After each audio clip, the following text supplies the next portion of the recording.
Welcome back to Pink 365, the show where we talk about everything women are told to whisper about.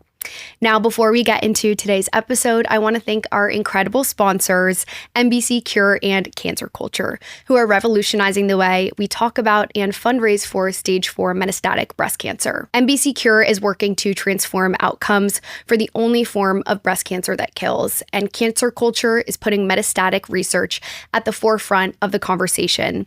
And I am so grateful to be supported by organizations doing the work that actually saves lives. Today's guest is someone you probably know from reality TV, but what you might not know is that behind the rose ceremonies, the millions of followers, and the love story, there is a woman navigating something far more real. Katie Thurston went on The Bachelor, which I watched her on, became the lead of The Bachelorette, which I also watched her on, built a massive social media platform, fell deeply in love with her now husband, Jeff, and then out of nowhere was diagnosed with stage 4 hormone-positive breast cancer. I was 19 when I was diagnosed with stage 3 hormone-positive breast cancer, and Katie was 34 when she was diagnosed stage 4. We were actually both on TV, which is really crazy, and we were both in the middle of building our lives. And we were both told how rare this disease is, which is a bit ironic since we're sitting here together today. So today we're going to talk about what that actually means, the science, the shock, the fear, the anger, the love, and the truth of what it's really like to hear the words, "you have cancer," when the whole world is watching. Katie, I am so honored to have you here today. Welcome to Pink 365. Oh my God. First of all, that intro touched my heart. Thank you so much. And I'm happy to be here, and I love that you're doing this. Thank you. I have been a fan forever, candidly. So I was following you before, this initial diagnosis jumped out at my page because I've gone through crazily very similar thing.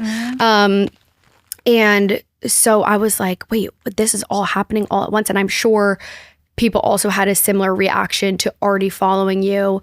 Kind of same thing, had a social media platform for me and then was diagnosed. And everyone was like, whoa, how did that really rare thing happen to someone who's already really rare and has a social media platform? Yeah, it's like hearing you just even intro it and like putting myself back in that situation, because it's been just shy of a year now. February would have been the diagnosis last year. It's still a little shocking to hear. I mean, as you know, yeah, when you're like, wait, but I'm not 40 yet. In your head, you're almost like trained. Like cancer doesn't happen until you're 40 and above, which like obviously not true.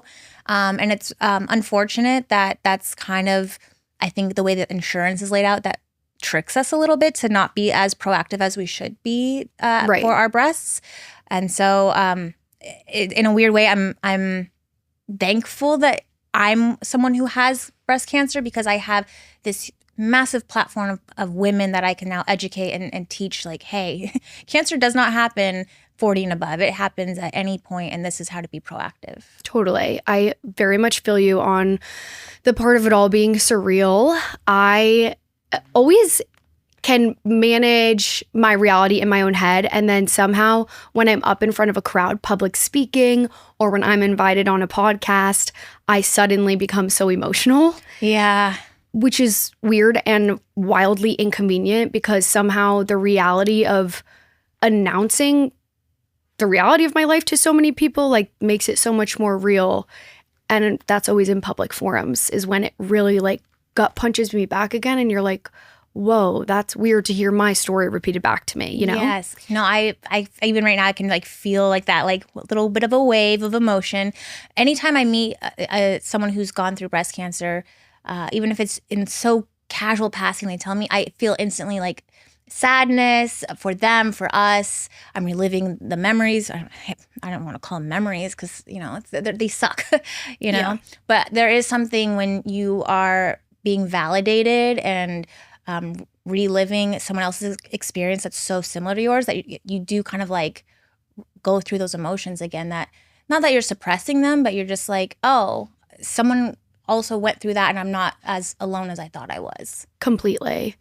When I was prepping for this episode, doing really professional prep because I'm really professional, was reading through notes, doing research on you, and thinking about how I consumed your media and watched you on these incredible reality TV shows as just like a girl on a couch watching The Bachelorette, and how much of a dream it is that I'm sitting on this couch with you and getting to interview and like fangirling.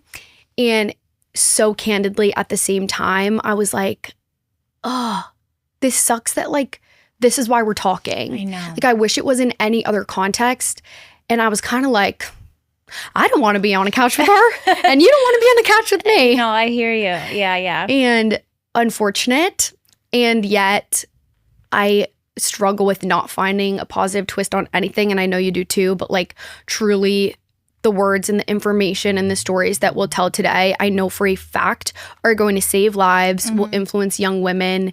And that's a beautiful thing. If we have to be here to do that, absolutely, then we can. Absolutely. And I love what you're doing as well with your content. And, you know, people can like put a face to breast cancer and be like, oh, she looks like me. Like, if she can have breast cancer and she's in college and she's so young, what does that mean about me? You know? And so I love that, you know, more and more women are using their platform, big or small. Like there's a few people out there who, you know, maybe they don't have the biggest audience, but they're telling their story too. And I think it's really going to just help so many people. And I keep waiting to hear the data of 2025, but I feel like we're going to learn some new numbers when it comes to younger women and the rise in breast cancer, because you have people coming out and sharing their story like Jessie J, Olivia Munn, you know, now myself, and unfortunately Alex Earl's mom, Newly, who just posted about it, and I commented. I'm not normally one to comment on like big posts, but I was like, this advocacy, even you just announcing this publicly,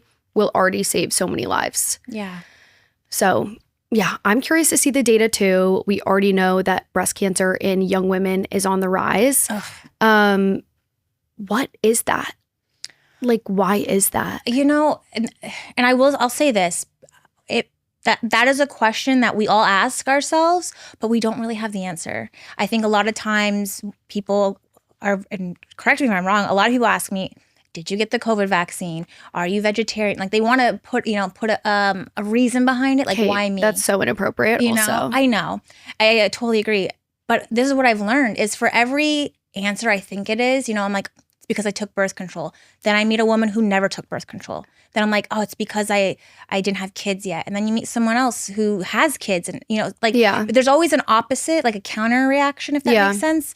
And so we don't really know the answer. I hope we figure it out, because this isn't okay. You know, I mean, breast cancer itself is not okay, but the fact that we're getting younger and younger with cancer is alarming, and there's something definitely going on.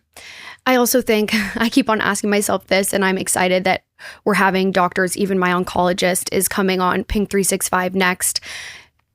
And I very well know if we had the answers, we would have the answers. Yes. And I would be shouting it to the rooftops. Yes. But unfortunately, we don't have those yet. But more research, and that's why we're donating to orgs like NBC Curing Cancer Culture and putting that money where it matters. Yes. I want to go back to the very beginning.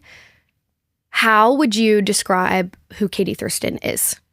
Oh God, like right now or before cancer? Because I feel like they're kind of two different people. Let's do a before and after. Well, I'll say this. Before cancer, I felt very like, I don't know, energetic, ready to take on like the world, excited to be like almost like a party girl a little bit too, you know, like going to parties and drinking, and I just was ready to live it up. And this was all the time up until 34. Were you living in New York previously? I was living in LA. Okay, you were living in LA. Yes. And you had a normal job. Well, so I guess if we're going like pre-reality TV, I was in Seattle actually. Okay. Working at a bank in finance. I bought a condo during the pandemic. Like I really thought my life was going to be a little more calm, like, you know, like the 9 to 5 and you get married and whatever, you know? Yeah. And so that at that point I was 29, and then I applied for reality TV, and that's when life. Why did you apply for reality TV? Well, it was Matt James's season. I was a fan of the show, and it was the one time they announced The Bachelor ahead of time. So people got to apply intentionally. Okay. Normally, if you apply, you don't know like who the Bachelor's going to be. Yeah, which kind of makes no sense. Right. I agree. And so this was like the one time where you're like, oh, I know I don't know who he is, but Right. I know his name. Yeah. I have an idea about him a little bit. And so I thought that was really cool that you could be like a little bit more intentional about applying. And also at the time I was 29, which in reality TV world, I was getting old, at least in my head. If you think I'm shooketh. Look, it's the truth. Okay. I was on so I got picked, and I was on the older end compared to some of these women like Kit, who was my roommate on Matt's season, and she was 21 at the time. You had roommates? Yeah, because we were in the pandemic for filming, and so normally I think they have bunk. I don't know. I was not at the mansion, but I assume or heard maybe that there's like bunk beds in a room, and they just shove everyone in there. It's whatever. But with like social distancing and everything, we were filming in a bubble in Pennsylvania, and it was like at a hotel basically, and so each room had like 2 queen beds, and you got a roommate. And so it was kind of nice compared to like the girls from the previous seasons who had to like live out of a suitcase. We were like unpacking, using the closet. We had our own bathroom. And Kit, you're saying it was on the younger end. She was 21, and then at the time I was 29. Okay, and you're like, this is a child. We just had nothing in common. Like from even our style, like she's so stylish. Like her mom is Cynthia Rowley, and so I was like, "How's this outfit?" And she'd be like, "No." She was really like, no. Yeah, like she's like, let me help you. Yeah, I mean, I don't know if she helped me much, unless I asked her opinion, but you know what I'm saying. I'm dead. I just felt like I had nothing in common with a lot of the girls when they were on the younger side. Yeah. The whole point is I applied because I was like, if I want to get on, this is it. No one. I mean, we have the Golden Bachelor now, right? News to me at the time, but I was feeling like this is your last chance to give it a shot. Okay. So you applied, you get on. Yeah. Then you later become the Bachelorette. Crazy. I did not actually see that coming. Main character energy. I mean, so this all just kind of like, you're like, okay, I'm going to do the 9 to 5. I've bought a condo. Like we are settling things down. Yeah. Looking for love. Reality TV. Boom. Life goes crazy. Life was never the same. Like you grow this huge social platform. Yeah. And are you like, whoa, this is a totally new life? Do you feel like it's a new life? Yeah. Like after The Bachelor, there was a chance I was going to go back to work. I was like, I don't want to do Paradise. Like it was fun, but I didn't find love. But I was I was in my career. Like I was a marketing manager at a bank. Like I was very comfortable with what I was doing. And then when they asked me to be on The Bachelorette, I was like, oh, I know this is like life's not going to be the same. And I didn't know like how long things would go for, like, is this like a year off of work? Is this like forever, but I knew I had to take the opportunity. So at the time I was engaged. And so me and Blake, who was the winner of that season, decided to move to San Diego together. But if you've followed along, that never ended up happening. Our engagement lasted the whole 3 months. Whoa!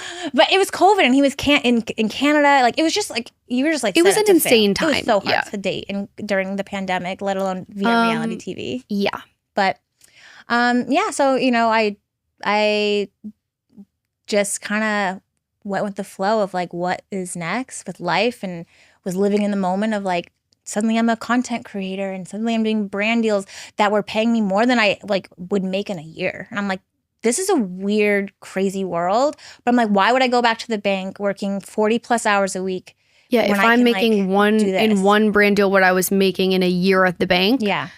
Like, I don't know what this is, but like, let's try it out. Yeah, let's ride the wave. Okay, so your life blows up a little bit. You describe yourself as like so ready, like party girl. Yeah. You are optimistic. You have this vibrant energy about you. You came on to The Bachelor originally vibrator in hand, which is so iconic, by the way. Thank you. I was literally given a vibrator by some of my aunts one Christmas, so we were very sex positive. I love that. I love family. I just was like, this is so funny and ridiculous and so fun. Do you think you've always had a humorous edge and like been authentically yourself since you were little? Oh yeah, I think so. I went to like 5 different elementary schools growing up. Wow. And I think that like forced me to just like accept who I was, because like I was showing up new to all these places, you know? And so I'm like, this is me, take it or leave it. Okay. Why so many elementary schools? Well, my mom's divorced. And so, you know, there was a moment where I was living with my dad, then I lived with my mom, then she remarried, then got divorced again. Sorry, Mom. But, you know, like that's just, you just go where the family takes you. And that's kind of how it was. And, you know, I'm from Washington. And so I would say it's a pretty progressive state. Yeah, totally. And so I don't feel like I've done anything crazy or unique, or even the word sex positive. I was like, what does that even mean? You know, right. But then what are other people sex negative? Now that I've how did you get kids? Being exposed to like the world, not even to the world, but like different states and cultures and beliefs. Or online. Exactly. I was in my bubble of like what I thought everyone was like. And then I start reading and seeing and learning about these different opinions and communities, and some great communities, some like shocking that exists, you know, like the Bible Belt is a interesting place depending on who you are. And I was living in a bubble. I really was. And now I'm just exposed to so much more. Yeah. It's made me, I think, a better person. It's made me want to do more for the community. I think you reflect a lot on like your privilege, and I've grown so much in the last just like 5 years of like pre-reality TV, post-reality TV, and then, as you know, breast cancer. That kind of shifts your mind a little bit too. Okay, so let's go there. Yeah. Your world has expanded and you are now very financially free and you find love with Jeff. Yes. And then this diagnosis comes. Yeah. How did this all come about and what did that diagnosis feel like? Well, when I was in my early 20s, I had a suspicious lump, but I was told it was a benign cyst. I got a lumpectomy to get it removed, and I never thought twice about it again. And so when this new lump showed up, when I was actually 33 is when I first felt it. I thought it was going to be the same thing. I'm like, oh, it's going to be another benign cyst. I'm going to do a lumpectomy. I'll get around to it. You know, like even back in my early 20s, they were like, you don't have to get it removed, but if you want, you can. I was like, yeah, let's just, you know, get it out in case it keeps growing. And so it's just like one of those things that I put on my to-do list, but never thought it was going to be breast cancer. Breast cancer did not run in my family. I was 33 and then turning 34. And so my insurance was actually coming to an end because eventually I was going to be leaving LA to be in New York with my now husband. And so I was like, oh, I should, you know, while I've, you know, used my deductible. Thank you. Deductible. I was like, I might as well like tap into it. And so I was like, let's get this lump checked out. So of course they do what they always do. They feel it and they go, yep, let's get you a, breast ultrasound. Again, I remember making content being like, hey guys, just remember to check your breasts. Like not all lumps are bad lumps. Like just so naive to what is about to happen. Like I was just trying to be, it's like cute to advocate for that until it's like not. Yeah, I had a selfie like in my gown, like, hey, you know, like just not Girls, knowing. just check it out. Yeah, not knowing. And then I had to wait like a few more weeks to get the breast ultrasound. And I remember that feeling during the breast ultrasound. Like I'm a big energy person. And I felt the energy suck out of that room. The person, I don't know her title, but the person doing it, the tech, she was so quiet. She was so quiet, and you could hear the machine just like beep, like taking photos. And I was like, I remember laying there, not to be like dramatic, but I remember laying there on my back and one single tear like falling because I was like, oh no, like this is serious. Like I just knew. I just knew. And that same appointment, they're like, can you stay and do a mammogram? And I was like, oh, I'd never even had a mammogram. And I was like, yeah. So then we get the mammogram. And it was like the same situation. Like I remember being like pretty emotional. I'm by myself, by the way. I didn't think to bring someone. I'm not thinking I'm going to need to bring somebody. And I remember getting the mammogram and it hurt. My lump and my cancer, spoiler alert, was painful. And so this mammogram really hurt. And I remember like crying, and a different lady who isn't aware of what she's about to see as well. She's like, oh, you're fine. It's going to be fine. It's going to be fine. And, you know, I'm like, well, it hurts. And, you know. You're like, yeah, it hurts. Well, it's crazy because once she did it, she looked at the screen. Of course, she can't tell me anything, but her whole demeanor changed. She was so soft, so nurturing. Like she knew too. She's like, oh, I should be kinder to this poor lady who is about to find out she has breast cancer. And then, and then a week later, I had to get biopsies. And then I get the call while I'm in Hawaii. I've now turned in my keys to my apartment in LA. Like Jeff and I were about to like just like live it up as like childless, not even newlyweds, newly engaged couple. He was on a world tour. Like I was so excited. He's a comedian, so he was going on a world tour. Yes. We were supposed to go from Hawaii. Everything I owned was like in these like 2 suitcases. And then we were supposed to go to New Zealand. And then we got the call while in Hawaii. I sold my car. I had no place to live. Technically, him and I didn't have a place to live together.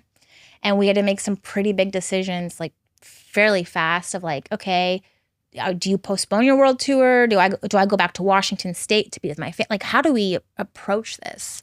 When you get, I'm assuming it's a call. Yeah. What's going through your head? I was pretty prepared for the call at this point. You really knew.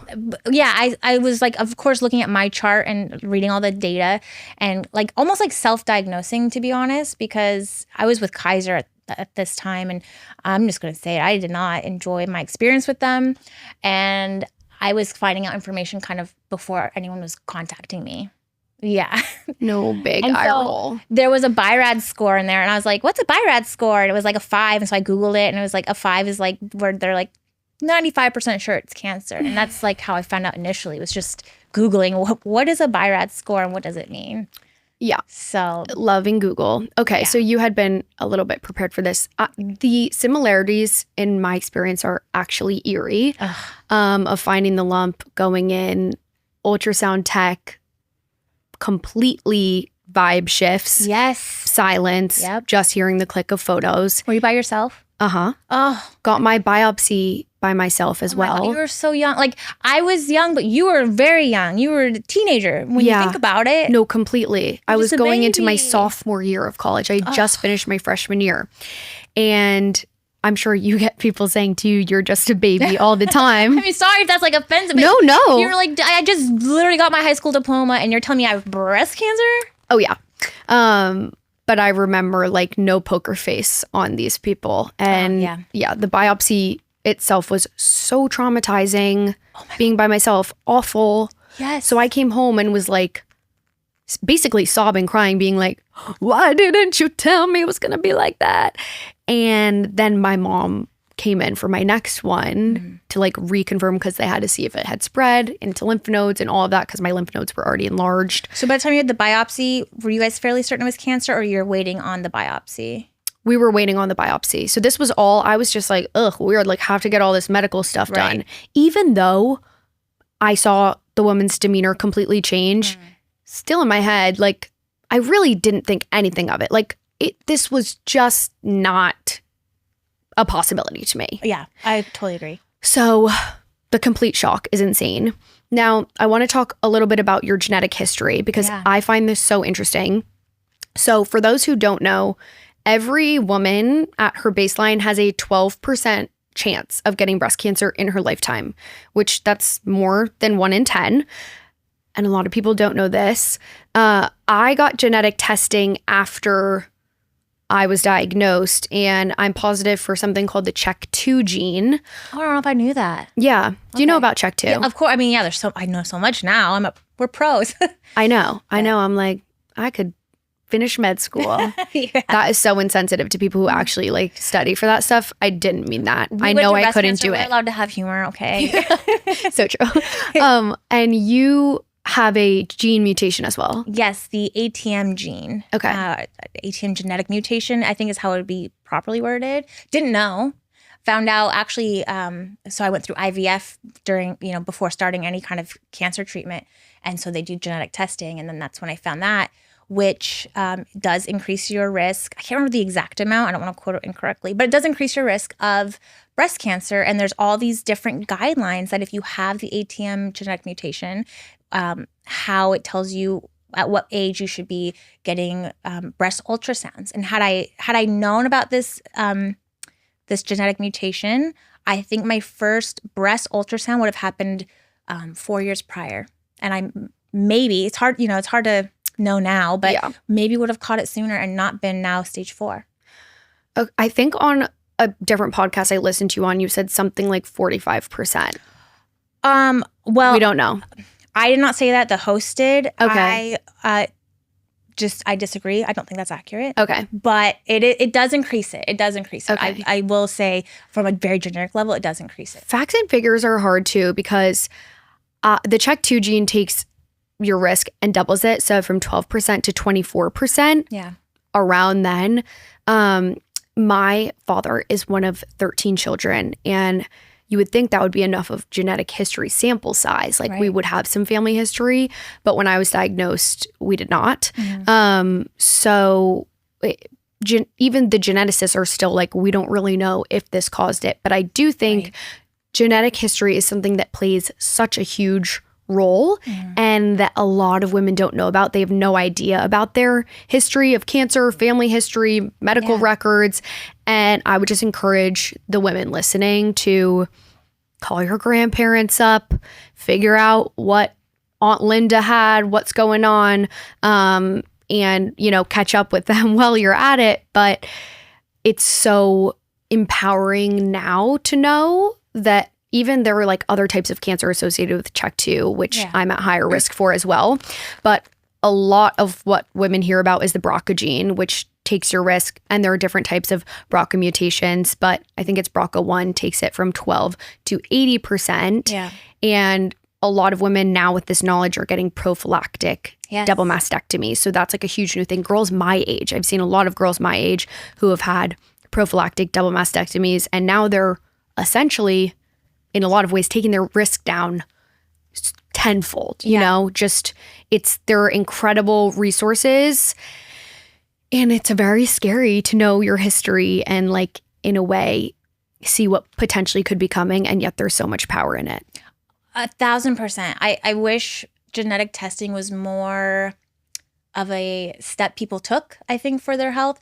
And, I think I hesitate because, my family is now, because of my ATN genetic mutation, invited to do their own genetic testing. And some of them are hesitant because they think of things like life insurance.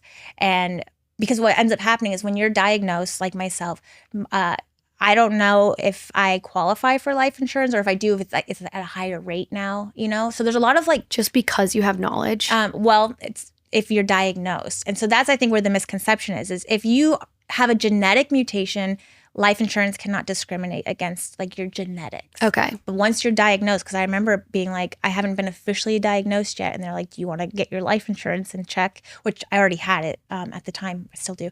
But it's one of those things that people are like, I don't want to know. I don't want to know because then other people have to know, or it scares So it doesn't them. mess up with your health insurance or life insurance? Not your genetics. Okay. But once you're... But a diagnosis like can. us. Yeah. It does. Which is unfortunate. It sucks when you're like so young and planning for your future, for your future family.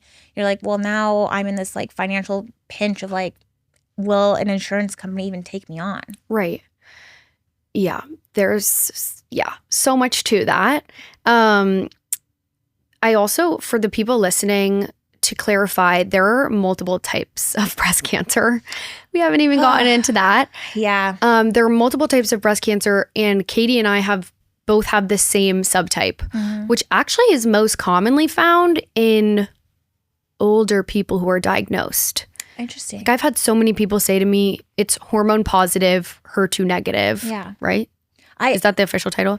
Invasive ductal carcinoma. That's what I know. There's so much to say, and I always try to make it like digestible because there's different types of breast cancer, different types of treatment. Which on that note, I do want to encourage people, if you are given a breast cancer diagnosis, to get a second opinion or any diagnosis, really. True, but it's something any medical advice. Yeah, just double check it. Yeah. So why do you bring that up? Well, I don't know if you know, but when I was first diagnosed, I was misdiagnosed as triple positive. And what's scary about that is every type of cancer has a different formula, or like chemotherapy is not just chemotherapy is just a word to describe a medication, like a chemical medication happening. And so there's a different type of medication you would get if you are HER2 positive versus HER2 negative. And so I was one day away from getting the wrong medication for the wrong diagnosis. So you had a port installed. I had a port installed. Is that a procedure where you get anesthesia? No, Okay. I was awake, but it's for those listening, a port, it's like in your chest, and it's how you receive your blood draws or your chemotherapy. And they had like a tarp so that I couldn't see anything. Okay. And I was very like drugged up. Like I remember hearing him tell like the doctor being like, more fentanyl. I'm really summarizing it, but fentanyl was in my system for this procedure. It's insane. And it's going to make me queasy. But I remember feeling the blood running. I didn't feel pain, but I felt blood running. And I was like, oh, this is nuts. But yeah, there's like 4 or 5 people in there. It's a very serious procedure. Like there's very... Why don't they put you to sleep? I think there's just more risks of being put to sleep. Totally. Or well, financially, I don't know. There's a lot of risk to anesthesia. Yeah. That's insane. I considered getting a port when I was going through treatment. As Katie had mentioned, you can kind of like do everything in one. You could put liquid in, you could take liquid out. So it's just that you don't have to be poked all the time. Yeah. But getting a port is a serious procedure. And once you have a port removal, you have a port scar. Yeah. Like typically for life. Yeah. And I can clock like so many things about people who have been affected by cancer because I know exactly what a port scar looks like. Yep. I know what a wig looks like. Yeah. I know what eyebrows falling out and filled in looks like. Like there's just these, or I could tell if someone's regrowing their hair and has chemo curls. Yeah. Like there's a lot of these things that are little physical marks of our experience. So you actually didn't end up getting chemotherapy. Yeah. And you had your port removed? Yeah. So I had it placed and then like 3 weeks later had it removed, which is just crazy. What are you feeling about that? There's a lot of anger. Yeah. I mean, and to be honest, I did pursue like legal action. I filed medical complaints. It's really, really hard to fight the big guys. I'm learning, especially as a company as big as Kaiser and the way that they structure their medical paired with their own insurance. It's like this own little protected bubble. And so, for me, it's not even about like the financial burden or the mental burden of it all. For me now, I'm just like educating other people. Like, hey, if you have something like cancer, look into like a cancer center, like a place that like really specializes in that cancer care. Kaiser, I don't think it's the place to get your care from. I think it's also just setting the precedent. Like you're not trying to sue them or anything for money, but making it clear to them in a statement like, hi, don't ever do this to anyone else. Oh, I've tried so many times to get answers. Because how does this happen? Life. Yeah. That is your life. That is your future. Mm-hmm. That is your hope. That is everything sitting there in information that you have been led to believe is by a really valid source. And that's the reality you accept in your head. Yeah. And then you get a second opinion by who? Columbia here in New York City. Okay. And they've been amazing. And they were the ones who were like, no, it's HER2 negative. They like basically triple checked. Like they checked their work. They checked Kaiser's samples, like all this, and they don't have, they're like, I don't know how that happens. And that's the concerning part, is because had I continued care with Kaiser, received this chemotherapy, it's possible it would have worked a little bit, but then you put your body through this whole ordeal with the wrong medication only to then have to go to the next treatment plan because the first one didn't work. It just makes me scared for like how many women were misdiagnosed, were mistreated, weren't getting the proper care, the best medicine that they could be for their most accurate type of cancer they have. It's really incredible to go through the whole gamut of the medical world, and you think like, okay, I'm the one who's being diagnosed with something. I'm very scared. I have no knowledge because I'm not a doctor. Right. So I'm coming to you to help me, to tell me what to do. And as I've seen a million different doctors in different specialties and different levels, I've realized that it really is so important to be proactive with your health, even if you're being taken care of by an institution or even a big institution or a cancer institution who specializes in it. Like you still have to be really on top of things. And it is so difficult, not to mention the administrative task of scheduling everything, showing up to everything, moving appointments, making sure that you see one doctor before the other so that you can get the treatment from the other. I'm dealing with that literally right now. Oh my gosh. I do my Lupron every month, so like getting that from insurance. I don't know how you... I'm doing it today. Oh my gosh. You guys, if you saw the needle, well, maybe you have if you follow Miranda. This needle is crazy. I don't do it myself. I can't do any of it myself. That's why I had the port place, because when I was thinking of needles and IV, I just, even right now, I'm like, no. So I go in and get it done professionally.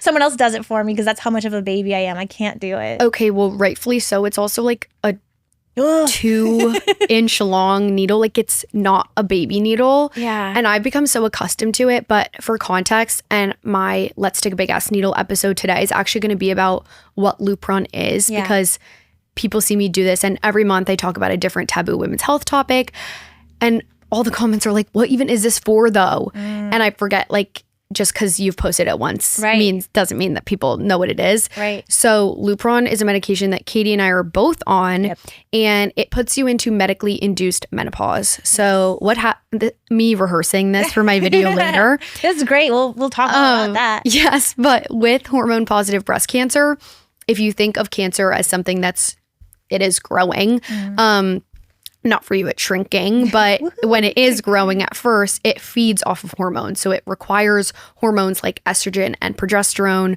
to feed it. So as someone who's had cancer or is stage 4, you want to limit all of the estrogen, all the progesterone in the body, and take all of it away. Because if something were to want to grow, you're like, no, gonna starve you, bitch. Yeah. So it takes all of those hormones out of the body, which are the hormones that create a woman's cycle. And when you think of a hormonal woman, these are the hormones that are in your body. And if you have raging hormones, that's what people think of. Yeah. So we actually have none of those, or hopefully as little as possible, to the point where you're in medically induced menopause, you don't get your period.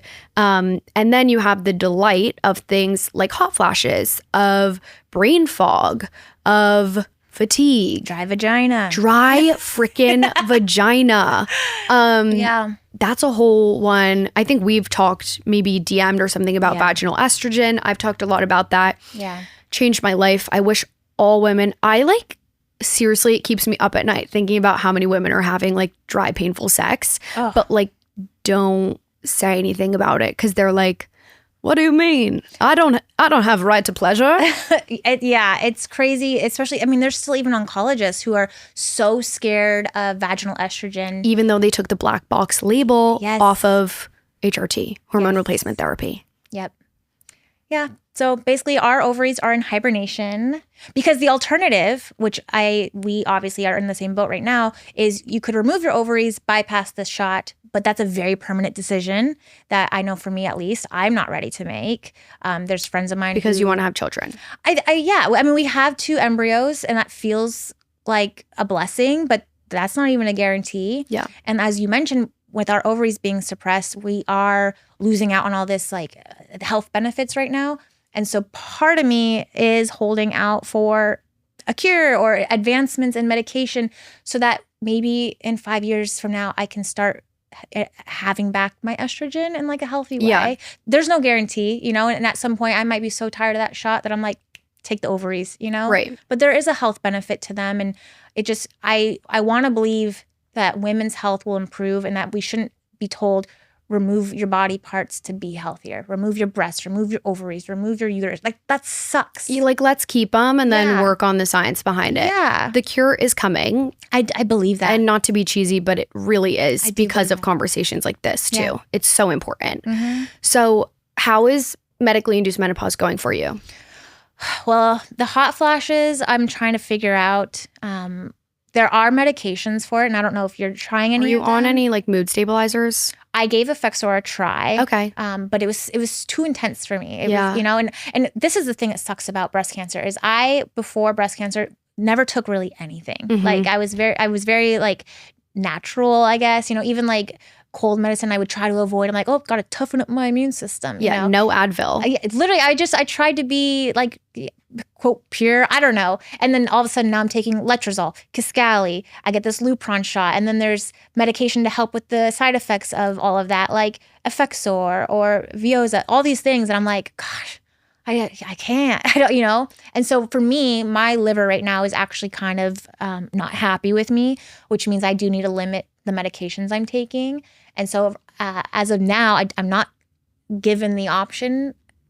I word that lightly. I'm sure my oncologist would support it, but right now my liver is my priority. So I don't want to keep adding more medication right now. But just around that corner, I'm ready to try something to help with the hot flashes. Because I think there was something that was just approved by the FDA or some other legitimate organization. Yeah. I don't have the words for it. That's supposed to really help women with hot flashes. And there's awesome data that came out about it. There's tons. There's definitely like things out there to help. The problem is your liver is processing all those medications. Yeah. And so until I get my liver in check a little bit, I don't want to keep adding to that. But I've heard great things about gabapentin, Veoza. Okay. Like you said, mood stabilizer. I want to talk about your liver in a second. Yeah. But I am on Effexor right now. Yeah. And I'm trying to get off. Oh, I've heard it's hard to do. But did you go off of it? I'd only tried barely it for started about it? 2 weeks maybe. Okay, and then you were like, whatever, I can just go off. I was like, ugh. It was just like, for me personally, I remember like my vision getting kind of weird. And oh gosh. And it's hard to know, like, was it the effects or was it the cancer? Was it the, there's so many variables. It's really hard to pinpoint what is the symptom and what's not. I'm going to try and go off of it, but I've heard it's so difficult and I had no idea. Yeah. And I wish someone had told me that before I went on it. But now I think I'm going to have to be prescribed, I forget what it's called. Some like, I don't know the medication, but there's another thing you can be prescribed to help you get off of it. But again, like all of the medications, it's just like so much. And I completely agree with before. I was like, not taking Advil, like being so pure about all of this stuff before cancer. And then when everything came about, I was like, so I actually can't sleep. Yeah, there's medication for that. Yeah. So Xanax and Ativan, like here you go. Love it. Yeah. And I'm like suddenly like keeping Xanax in my college dorm room. I'm like, how did this all change so quickly? Like, this is not what I didn't think I was going to be a pill popper, but I had to sleep. I was not sleeping for days on end. Yeah. Like, so then we started that. Okay. So speaking of the medication that you're on, first, let's go back to being diagnosed stage 4. Yeah. Is that scary? Oh my God. It was. And it still is. But like, I've done so much research and, there are elements of stage 4 that people go through that are very like, the end is near, and I don't want to discredit those experiences that people have with their family members. But there's also plenty of people who are stage 4 who have lived very long, healthy lives, 10, 20, 30 years. And so as much as stage 4 is really a shitty diagnosis, I'm so optimistic, like you said, that the cure is near, that medicine is improving. Even the medication I'm on wasn't available, I think, like 7 years ago, and it's working for me. The tumor is shrinking and continues to shrink, and so I'm just, I think my mindset on life has shifted a little. Of like, sure, I'm stage 4, but like none of us, cancer or not, are promised tomorrow. And so I've stopped letting it be this like looming gray cloud of like a countdown timer. I think people want to be like, oh, you're dying soon. It's like, we're all all death. On our way out. We are at some point, and I think the moment that I kind of was like, had a wake up call, one of my friends, unfortunately, their little nephew, like I think 6 years old, died unexpectedly. And it was just like, none of us are promised tomorrow. So why would I allow this diagnosis to like hold me back? Right. When I can just like, I'm here today and like do the best I can and live in this moment of today. And I think it's really made me get rid of all the things that like don't matter. The drama that doesn't matter, the people who like were not a good thing in my life. I've just really like detoxed my life in various ways. And I feel probably like the best I've ever felt, if that makes sense. Crazy, I know, stage 4. But like I just feel healthier physically, mentally, emotionally. Like my perspective on life has shifted. Like, yeah, I feel good. I completely relate to some of this. And also, let's take a moment, like, let's freaking go. Yeah. Everything is shrinking on its way out. Yes. And we have come so far medically. I had no idea, obviously, before any of this cancer stuff, I was not familiar with cancer, had no idea anything about it. So when I heard of someone being stage 4, to me and like culturally, we think they're going to die. Yeah. That's a hard thing to even be like associated with in a way, because that's not your case. Yeah. And it's not a lot of people's cases. And I have met so many women who are living with stage 4 and have been for 20, whatever, like so many years. And it's just going to be continuing to get longer. Yeah. I think I could imagine it's tough mentally to be associated with that stigma. It is. And I do see a future where the medical definitions are maybe restructured a little bit. Okay. Because there's this thing called curative intent. And, you know, with people who are stage 4, it's like, well, maybe they actually are just as cured as someone who's stage 3, but we just don't have that medical definition yet. So we've just lumped everyone into this category that maybe doesn't actually reflect what's happening. And it is very stark that, just to put a literal direct comparison, me being diagnosed at stage 3, which people already think is late stage, I'm now considered in remission or like done, like whatever. I think about reoccurrence every day. I know that's a possibility. Mm-hmm. And you being diagnosed stage 4 is something that they consider, like, by definition, to be never cured of. Correct. Yeah. Terminal, people like that word. I obviously don't. But yeah, it's fucking weird. They try to say you have it forever. And I'm like, I don't know. Do I? You know? But maybe this is a great thing to ask my oncologist about, who's coming on. Like you said, like, there could be the same amount of disease as me and you right now, you know? Absolutely, yeah. But you are now having to live with this, like, blanket that someone's kind of placed on your category of diagnoses that maybe isn't exactly accurate. Yeah. Yep. Well, that's freeing in a way. Yeah. And so you're on Kisqali. Like, what does treatment look like now for forever? For not a lot of time. I just refuse to believe this is my forever reality. This is my for now reality. But yes, until further notice, until those doctors and those researchers figure out what's happening, now every 3 months I do the Lupron. I have the quarterly one I'm trying out, and then letrozole, which is another way to kind of contain some of that estrogen and those hormones. And then Kisqali, I've lowered my amount. It's 2 pills a day, 3 weeks on, 1 week off. And the way I kind of view it, I was like, well, I used to take birth control every day. So this is just like the replacement pill now. Yeah, it's like the same.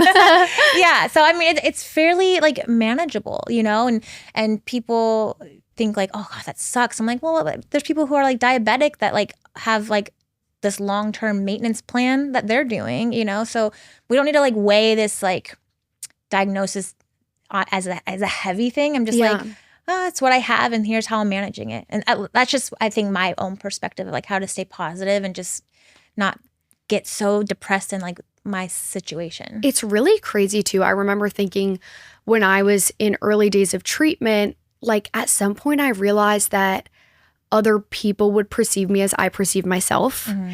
And sometimes I would internalize their projections of me. I know this all sounds very vague, but like if someone was talking to me like, oh, and how are you doing? Yeah. Or like, and that must be really hard. How do you handle that?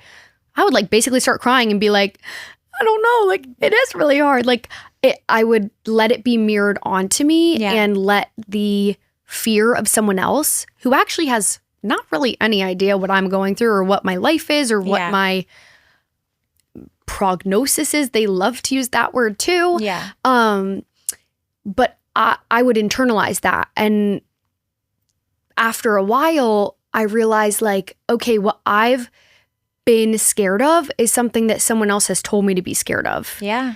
And that's not necessarily my reality. Absolutely. And then I was like, okay, well, I'm just going to go out there and put out how I want to be treated, how I want people to think of me.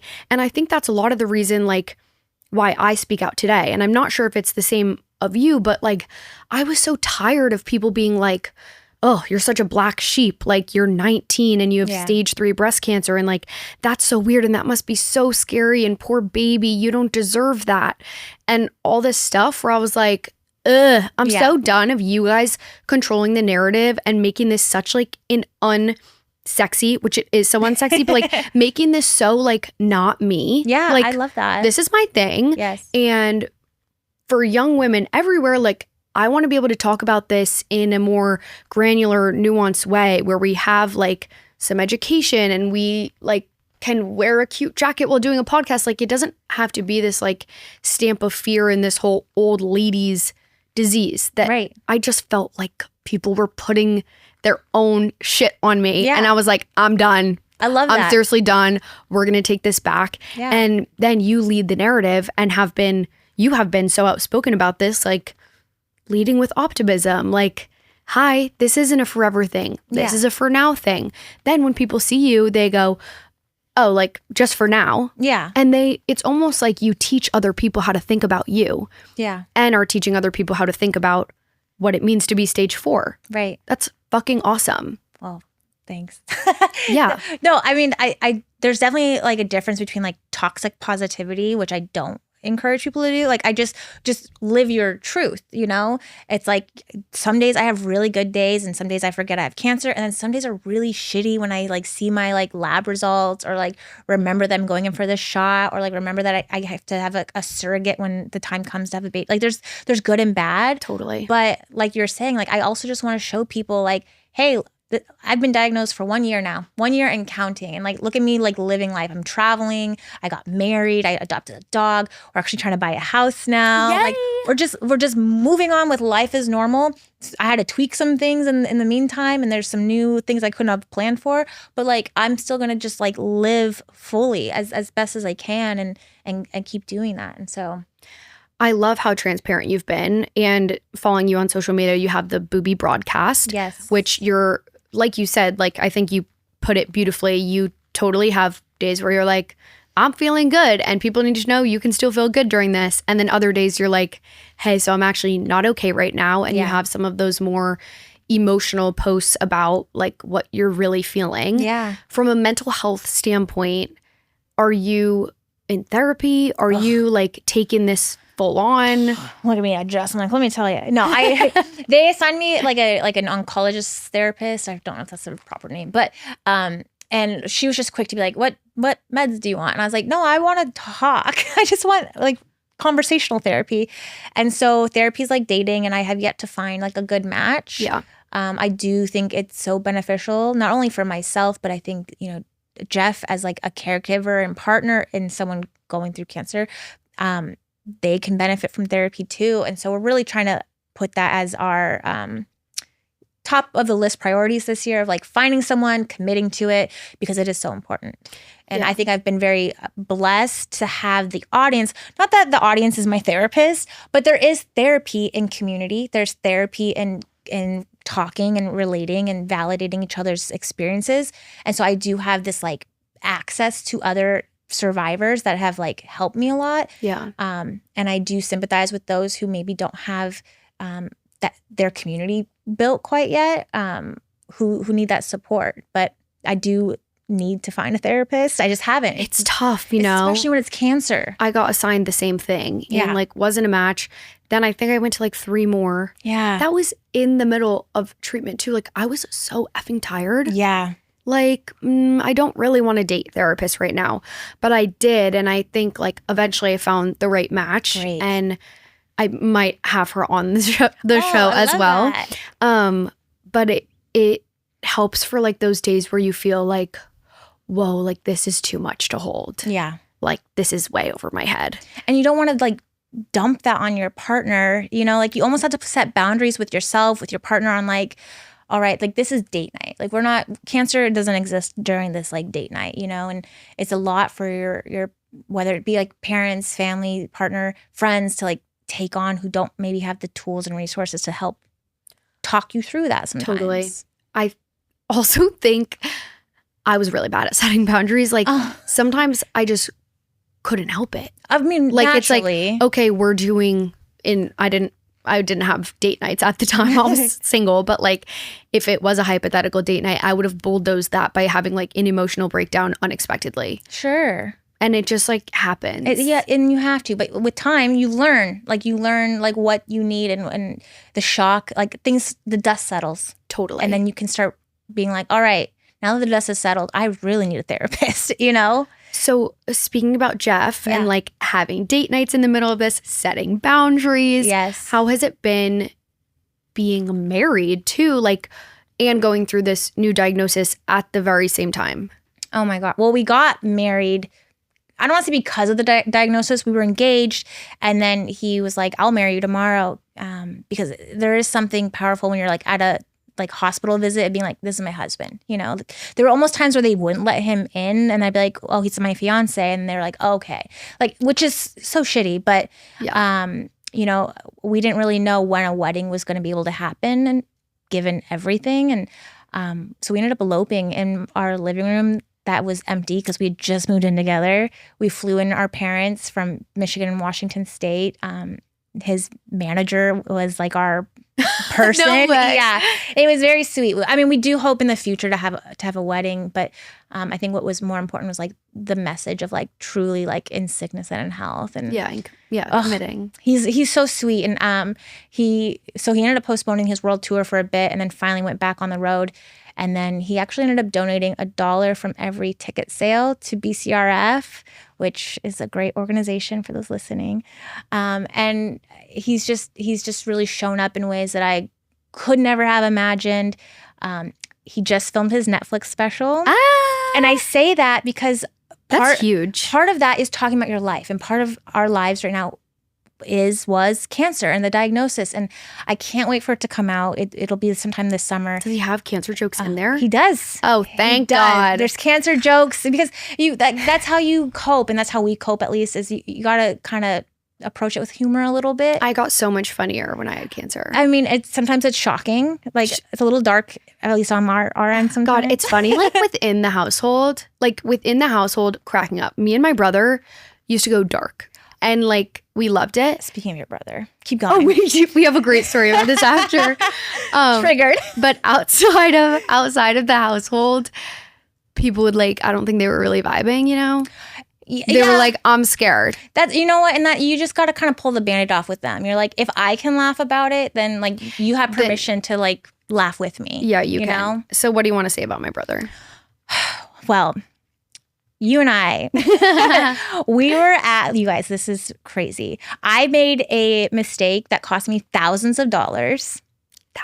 Thousands of dollars, and I'm not exaggerating. And I also blame her brother because okay. We were at a fundraiser bidding on this signed guitar. I didn't know it was your brother at the time. Of course. But it was both him and I. You know, like if you've ever been to an auction, there's usually like two people who are really like going at it. Yeah. Like everyone's like, oh, these. I mean, in a good auction, you put up a good item. Yeah. And there can be, you know, tension in the room. It's great. And that's what you want. Like you want people to be outbidding each other for this item. And it was for a good cause, might I add. And this is a pink electric guitar. Sparkly pink, signed. I don't even want to say. By John Bon Jovi. Yeah, well, I thought it was signed by Billy Joel. And the reason this is important is because had I realized my mistake, I probably wouldn't have bid. Mm-hmm. Jeff and his family are big Billy Joel fans. Huge. Like, yeah, this is a big deal. Where I was like, I'm going to get this guitar. I was standing up. My hand was up. I was not putting it down. I was making eye contact with your brother. And I was like, I'm getting this freaking guitar. Oh, so at one point, Sam and Katie are like going back and forth with these paddle raises. She's like, I'm gonna make Jeff so happy, like, and his whole family. They're gonna be like, Katie balled out at this awesome charity function and got us this guitar. Like, this is gonna be amazing. Sam's like, this would be so cool, blah, blah, blah. At some point, Katie walks up to him and she goes, I'm stage 4. You better give me this. And Sam was like, what? And he goes, okay, it's yours. It's yours. But you know what they ended up doing? And I don't know if he followed through. Yeah, we have it. So what these people do with these auctions. You're like, I don't want it anymore. They make people, I don't want to say they make it. Again, it's for a great cause. But what ends up happening a lot of times is you get two people who are like going at it. The number's getting high. And then there's a winner. But then they go, hold on, guys, what if we both gave you like each a guitar? So then you're like, well, shoot, I just was like, we both were winners, which is great. But the reason I'm bummed is because, yeah, it was signed by a totally different person. Everyone's like, you mean the piano man? And I was like, piano man could still sign a guitar, okay? She brings home this John Bon Jovi signed guitar and is like, Jeff, look at this thing. And he's like, John Bon Jovi, like, cool. Yeah. And so I was like, isn't that like who you guys love? Like, why aren't you more excited? We were supposed to go to this concert this summer. It got canceled. Like it was this whole thing with the family. We got a suite. Like it was a big deal in the family for Billy Joel. And that's not John Bon Jovi. Which Bon Jovi, BJ, Billy Joel. Like it's a very honest mistake. And she has like Kaskali, menopausal brain. My brain's a little foggy, you know. So a lot of money went to good research. Yeah, and now I have this signed guitar by Bon Jovi. Where do you even, is it in a storage closet somewhere? It is in the corner of my living room because I don't know, like I'm like, do I get a stand for it? Do I learn how to play? Do I mount it? I will say, I do have people who have connections to Billy Joel. And I'm like, phoning in a favor. Yeah. What are the chances he also signs the guitar? Wait, yeah. Maybe. Also, such a flex. I have people who have connections to Billy Joel. You never know. But also, I was like, you know, maybe I end up just like re-donating it back. You know, it's a fun story. It was a fun story. I love that story. And yeah. And there's a great photo that we came away with. A professional photographer took of Sam, my brother, and Katie with these John Bon Jovi guitars, like holding it and smiling. Yes. And if younger me would have seen a photo of Sam with you, who I've like fangirled over, I would have been like, in what reality? Like, what's going on? And then they would have been like, breast cancer. And I would have been like, what? You're like a liar. Yeah. No way. I don't understand. Yeah. So one of the last things I want to talk about is the public element of this all. Yeah. Like you said, even before you were diagnosed, you were an advocate in a way. Like, get him checked out. Of course, you didn't think it was going to be breast cancer, but you were posting about it. And I have been so amazed at the amount of advocacy that you've done in your first year of taking this on just for yourself. And then to go out there and like put it all out there and ask questions and give answers and run the whole gamut of it all. I am so impressed. I was not able to show up or associate with a group of thrivers, survivors, whatever it may be, or any type of gala or research consortium, you know, within the first 3 years. So you've taken the bull by its horns. I didn't know that. Like, I don't feel that way, you know? Like, for me, like, I'd already had this, like, public platform where I was like sharing my life. So like it just almost came natural that like this is the next chapter of my life, guys. Like literally, I think my announcement was life update. I have breast cancer. Like I didn't really know what else to say except just put it out there. But I remember before going public with it, I was searching hashtag breast cancer, hashtag triple positive, hashtag HER2 negative, like all these different terms that I could. And I would find like these other young women and their platforms helped me even before I was public. I'd go through their whole page and be like, oh, wow, they've had this for a couple years. Oh, this is what they went through here. And so they helped me even without them knowing, you know, and I was like, I want to be that for other people. And so there's a mixed element of like, I want to teach people how to be proactive and be their biggest advocate, you know, especially as young women going to doctors who are being like, you're too young. That's just not true. And then I also want to show people the reality of like what it's like to go through it, and if you're also diagnosed, like here's what our lives look like, here's what we're doing. Your feelings are valid, your side effects are unfortunately normal for what is happening. But then also just like, also here's us living life, like life doesn't stop with a breast cancer diagnosis. You just look at us live. We just got to figure out how to manage it, or go into remission and just keep on keeping on. I know it's like so cliche, but it's like, what else am I supposed to do? People are like, you're so brave. And I think, and I'll speak only for myself, but I hate that. It's because it's like, I don't know that I'm brave. It's like you show up or you die. And like, I want to keep living. And that's what I'm doing. So confusing when people say that. Yeah. It really is like, I'm not. What would you do? I'm scared of spiders. I am not brave. For me, that keyword was, or that key phrase was, you are so strong. I was like, no. Everything about me just like rejected that. And now that am less in a place of reactivity, sensitivity, I can say thank you. Yes. I know I am. I love but that. At the time, I was like, oh, totally. And look, it is hard to know what to say. Yeah. But okay. Yes. And we accept all love and kindness and well-intentions. We accept words. What we don't accept is disappearing. I think that is, a big takeaway that I've learned with people in my life is there's people who reached out, and I know it's hard to know what to say, the right thing to say, the wrong thing to say. But I'd rather you try than just not, like avoid. Have people disappeared? Yeah. And like, not that there was even like a conversation, like a farewell exit conversation. It was like, I was diagnosed. I didn't hear from certain people that I really expected to hear from. And I was like, all right, that chapter is over. Because it really is, that's when you show up. And Absolutely. If you don't, I mean, and I had people reach out from like high school, who I was like, oh, you got my number still? Yeah. Like, and they still showed up. And so the fact that there were certain people who just didn't say anything.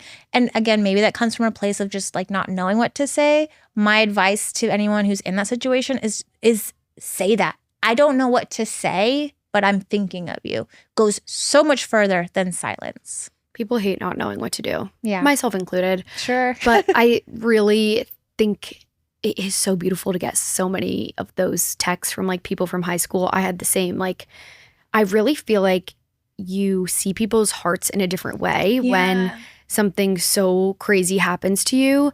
Like I had people I wasn't even that close with come to my home with like a gift basket or something. And I was like, well, like you did not have to do that.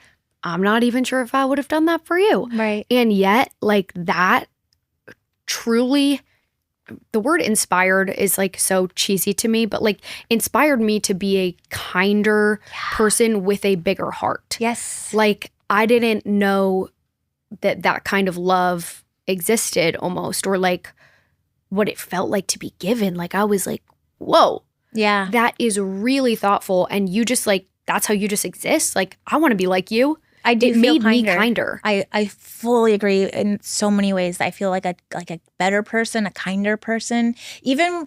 I even like think of people, like we don't know what people are going through anymore, right? Like we realize that now. And when I see someone who's like a grumpy person who's like slowly opening that door, I'm like, they might have just got a double mastectomy and are having a hot flash and having a bad day, but you don't know. You're just like, oh, this person's kind of a bitch, Yeah. Like hurry up, lady, open the door. But it's like, but now I'm like, no, like you think you don't look like you have cancer. I'm sure you get that, you don't look like you've gone through cancer. We don't know what people have gone through. And so because of that, I feel just like more patient, more kind, more understanding, and just kind of, I give people the benefit of the doubt more than I ever did. Oh, it can be hard to do, and it is so powerful. Yeah. If you had advice, a message, a thing to leave our listeners with, what would it be? Be so familiar with your breasts. Like that's the biggest thing. I'm not going to sit here and be like, make sure on the first you check your boobs every day. Like people get busy and like it's not realistic, but you're going to be the first person I think to notice a change. Yeah. Any change in your breast, that's when you really should be talking to your doctor. But the only way to do that is to be familiar with them, how they feel, how they look, how they sit. So that would be my biggest takeaways. Know your breasts. Know your breasts the best. No, I don't know. I was trying to think of like a nice little Know your breasts the best. Dun-dun-dun. And with that, that's our third episode of Pink 365. Katie Thurston, thank you so much for coming on, for sharing your experience, your heart, your expertise, your knowledge, your life, your truth, all of it, and being so vulnerable and just contagiously sunshine. Oh my gosh. Stop. So no, thank you. Thanks for having me. And thank you for doing this. I love the message. Breast cancer isn't just October. Yeah. It is 365. Thank you guys so much for tuning in to Pink 365. If you like this episode, leave us a like, leave us a rating. I don't even know what you can leave, but it's something. And those things are supposed to be very important. So we so appreciate it. Thanks for tuning in today. And we will be back soon with Pink 365. First, we want to recognize our powering co-sponsors, NBC Cure and Cancer Culture, whose support makes Pink 365 possible. Their missions are deeply personal to me and to so many of us navigating the realities of breast cancer and women's health. NBC Cure donates 100% of net proceeds to advance metastatic breast cancer research, awareness, education, and access, driving meaningful change for the only form of breast cancer that takes lives. Cancer Culture is a nonprofit movement led by patients and advocates who are challenging the way cancer is talked about and funded, creating a space for honesty, equity, and humanity. I'm honored to be partnering with both of these organizations as we work towards a future with better outcomes and more truth-centered conversations.